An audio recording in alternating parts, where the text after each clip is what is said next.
Urban cooperative bank की 24वीं आम सभा में ग्राहकों के लिए गए कई निर्णय।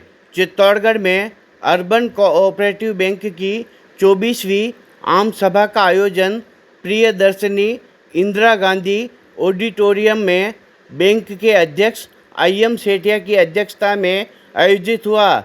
इस आम सभा में ग्राहकों के हितों के लिए कई फैसले लिए गए। आम सभा का संचालन बैंक की मुख्य कार्यकारी अधिकारी वंदना वजीरानी ने किया। इस अवसर पर 9 सूत्रीय एजेंडे पर चर्चा की गई तथा बैंक का बजट भी पास किया गया। ग्राहकों के हितों के साथ ही बैंक कर्मचारियों व बैंक के नए भवन जो कि गांधीनगर में जमीन पड़ी है उसके लिए भी प्रस्ताव रखा गया। साधारण सभा में बैंक के अध्यक्ष आई.एम. सेठिया ने बताया कि 24 वर्ष पहले बैंक की स्थापना की गई थी।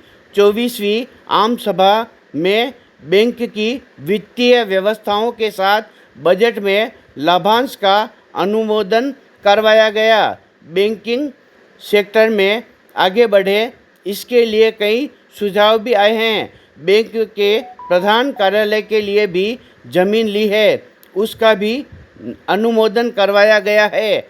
आगामी 6 माह में वहां पर कार्य पूर्ण होगा। उन्होंने बताया कि बैंकिंग संबंधी सभी सुविधाएं ग्राहकों के लिए मौजूद होगी। उन्होंने कहा कि उनका लक्ष्य है कि ग्राहकों को अधिक से अधिक सुविधाएं मिले।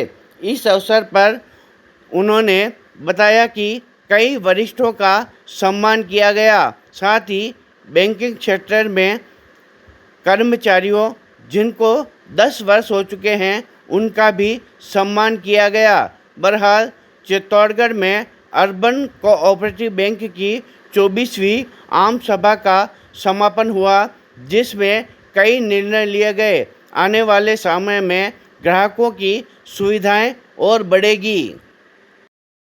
चित्तौड़गढ़ अर्बन कोऑपरेटिव बैंक की 24वीं आम सभा थी। इस 24वीं आम सभा में हमने सामान्य एजेंडा जो 31 मार्च 2024 को ऑडिटेड रिपोर्ट हमारी है, बजट है, लाभांश है, इन सब का हमने अनुमोदन कराया और बैंकिंग सेक्टर में किस प्रकार से हम आगे बढ़ें, मजबूत हों। मेंबर्स के सुझाव काफ़ी आए, उन सुझाव के आधार पर हम इस बैंक को आगे बढ़ाने का पूरा प्रयास करेंगे। और आज कहते हुए खुशी है, हमने बैंक के लिए प्रधान कार्यालय बनाना है और जो ज़मीन ली है 120/64 का जो प्लॉट लिया है उस पर शीघ्र ही हम निर्माण काम प्रारंभ करेंगे। आज सदन ने अनुमोदन किया है।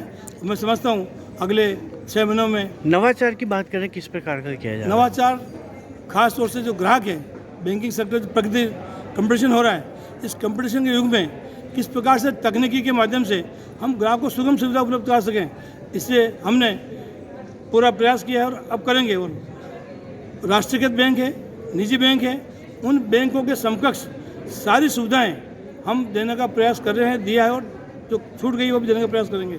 यह नवाचार जो है, और आने वाले समय में ऐसी कोई सुविधा नहीं रहेगी जो दूसरे बैंक दे रहे हो हम नहीं दे रहे हो। पूरा उन बैंकों के समकक्ष हम सेवाएं देंगे।